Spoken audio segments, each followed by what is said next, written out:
ভিডিওটা টান দিবেন না, কথাগুলো সবাই মনোযোগ দিয়ে শুনুন। আমাদের রাসূল করিম সাল্লাল্লাহু আলাইহি সাল্লাম বলেছেন, বাপ মার পদতলে সন্তানের বেহেশ।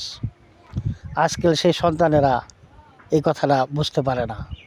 তারা বাপ মার সাথে চোখ রেখে কথা বলে, চোখে চোখ রেখে কথা বলে, ধমক দিয়ে কথা বলে এবং বাপ মাকে রাগান্বিত করে, অসন্তুষ্ট করে, লোকের মুখে তক্ক করে।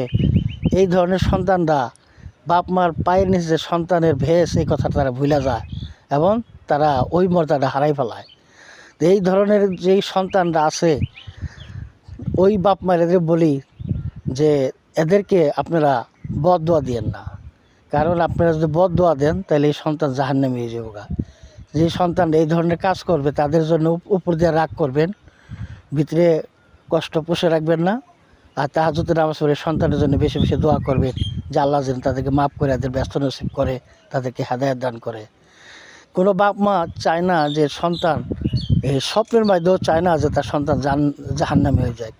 তো ওই বাপ মারা যেন এই কথাটি মনে রেখে কোনো সন্তানের জন্য বদদোয়া না দেয়, তাদের জন্য বেশি বেশি দোয়া করে। আর ভিডিওটা সবার কাছে শেয়ার করে দিবেন ওই সন্তানের জন্য যারা বাপ মার অবাধ্য, তারা এই কথাটা যিনি স্মরণ করতে পারে।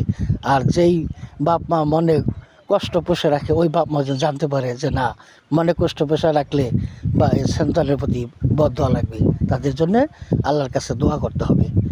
ধন্যবাদ। কথাটা মনে রাখবেন এবং শেয়ার করে দেবেন।